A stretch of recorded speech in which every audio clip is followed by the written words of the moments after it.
Good afternoon. Thought I would start this video. My name is Dave. My name is David. Thought I would start this video at 5:18 on the afternoon of Thursday, 17th of August, 2023, North American Eastern Time. It's now 5:19 where I am, 3:19 in Yellowknife, as in the rest of the Northwest Territories of Canada. So I'm going to, in this video, discuss to start off, wildfires in the Northwest Territories and across much of Canada, but particularly British Columbia after I've gotten into the Northwest Territories. And then go a little bit into Maui's wildfires, or the aftermath. After that, I plan to discuss the multiple indictments that have been slapped on former U.S. President Trump. But first, those wildfires. Oh boy. Evacuations of Yellowknife and some surrounding areas. Just news clips of lineups of on the only road that goes outside of Whitehorse and that connects with the rest of the North American road network, or at least the mainland North American one, sometimes called the Pan American Highway. Well, yes, I live in the capital of Ontario, Toronto, with many more roads that lead out of that city proper than lead out of Yellowknife. But again, the road network in Canada isn't as well connected north of the Northern Hemisphere's 60th parallel. That contrasts a lot with the road network throughout the European Union. With that road network, even approaching those parts of the Arctic Circle in the Nordic countries, in Norway and Finland, roads that connect to others in other parts of the European Union and Schengen area. There are even connections between the Nordic countries and Russia. That said, it's not easy to drive from one of the Nordic countries into Estonia. There are ferries between the Finnish capital Helsinki and the Estonian capital Tallinn. There's no rail line yet, and there probably won't be for quite some time. But overall, lands that are north of the Northern Hemisphere's 60th parallel have more connections within Eurasia than within the Americas. I mean, there are very few roads that lead up to the far north of Alaska. And ditto in Canada, Yellowknife, Northwest Territories, there's the Dempster Highway, which connects the NWT to the Yukon. And then there are roads that lead from the Yukon Territory down into British Columbia, but not as many. So yes, it's quite remote. It's a reminder of how remote it is. The wildfires there are wildfires in British Columbia. Not sure I wasn't sure going into the 5:30 Eastern Time Global News Toronto newscast what the top stories were going to be, but it may be as of now, wildfires in British Columbia, North of Territories, BC, and the ongoing aftermath of wildfires on the Hawaiian island of Maui. See those images, and I think of a lot of cities in Europe that were bombed to smithereens in World War II, or nearly to smithereens. Just Maui is just a lot of parts of the Lahaina are just a wasteland. Charred metal, charred vehicles, whatever you name it. Not much to go home to. I believe that rebuilding Lahaina and other parts of Maui that were deeply affected by wildfires will take years. And it wasn't because of a whole bunch of airplanes bombed the heck out of Maui. It's because of wildfires. And it's so heartbreaking. So much incompetence by local officials. I'm not sure if heads will roll, but I hope heads do roll, because those officials could have done more in Maui than they did to try to help residents safely evacuate. But again, the wildfires also are an ugly reminder of how remote Maui is. And that's a problem. It's an island, but it should have been more prepared. Particularly so far out in the ocean, away from pretty much any other land other than any of the remaining Hawaiian islands. Well, there's no doubt climate change is real. As much as some politicians, including on the right, including right-wing ones such as Ontario Premier Ford and his cabinet, are pretty much in denial that climate change is a real thing, or is quite as bad as it is.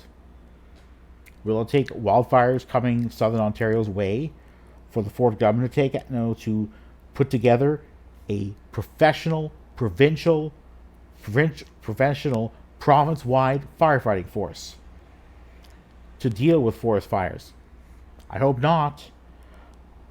That's even though a long time ago that same government created a province-wide police force, often known as the OPP,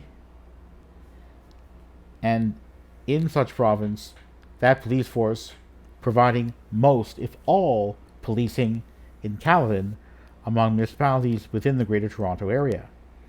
In Peel region, the Peel Police Force provides most policing in Mississauga and Brampton, with policing in Caledon taken care of by the local OPP detachment.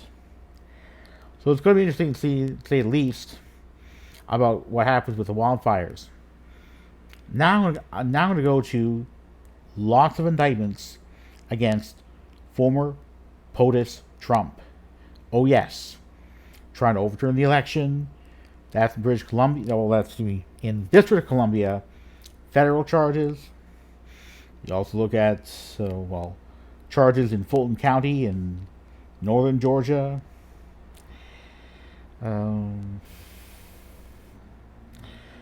also think of charges filed in Manhattan by local district attorney Bragg regarding what his office alleges were payments made by Mr. Trump to adult film star Stormy Daniels to try to cover up an affair. I'm not sure how strong the case is against Mr. Trump in the so-called Stormy Daniels affair, but there's no doubt that if this were in Canada, we'd be talking about indictments under the Federal Criminal Code. That's right. The House of Commons, the ability to pass new criminal laws mostly falls to the Parliament of Canada, although the Governor General must provide royal assent as a representative of British King Charles III to bills that are passed by the Senate. Well, basically, Trump, trying to get the Georgia criminal case moved to U.S. federal courts. Well, this wouldn't be a question if this were in Canada, because of the criminal code. It'd be all federal charges. Be all federal. There's no need to do that. But this is the U.S. of A, baby. And each territory and state of the U.S. has its own criminal code. The U.S. has its own criminal code that covers all states and territories, so-called quote-unquote federal crimes. Yes, there's their own pardon power and all that, but there's no doubt whatsoever. Just going to turn on, I don't know, Global News. Just going to just, all right, just going to, all right, just going to turn on Global News here. And I'm going to go and I'm going to,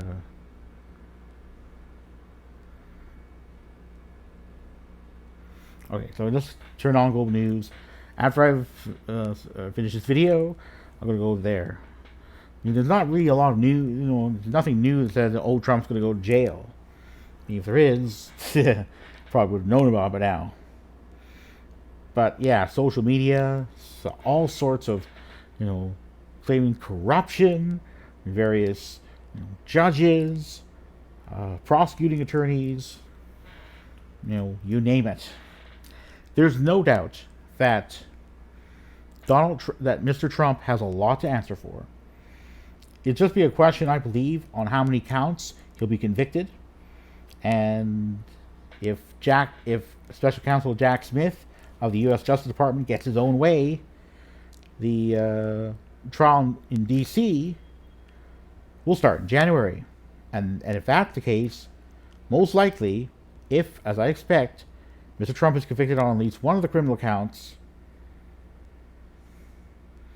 most likely by spring, he'll be in a jail cell. Sentencing will be interesting, to say the least.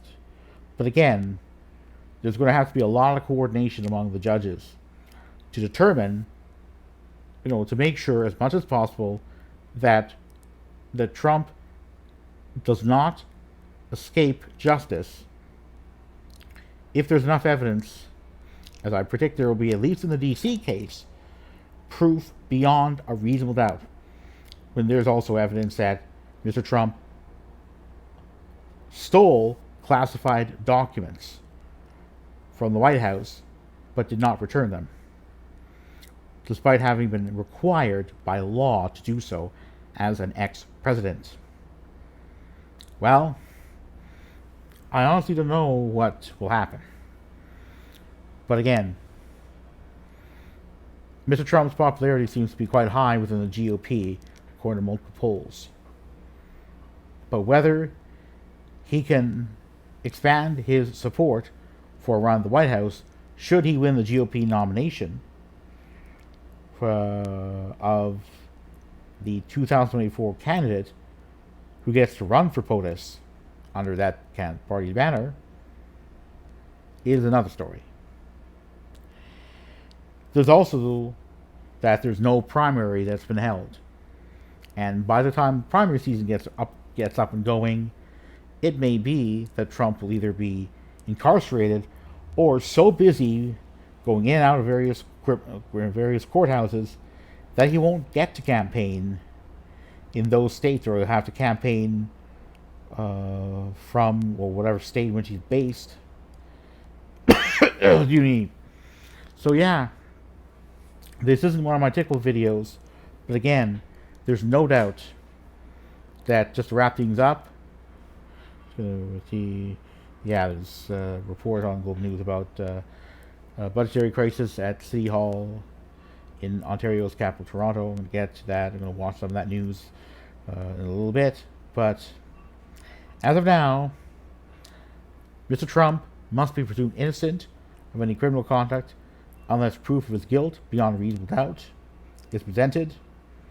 And with the trials expected to all be jury ones, all he will need is one juror who disagrees with the need to convict him, and that'll be sufficient, at least to ensure that he is not convicted. Will that happen? We'll have to see.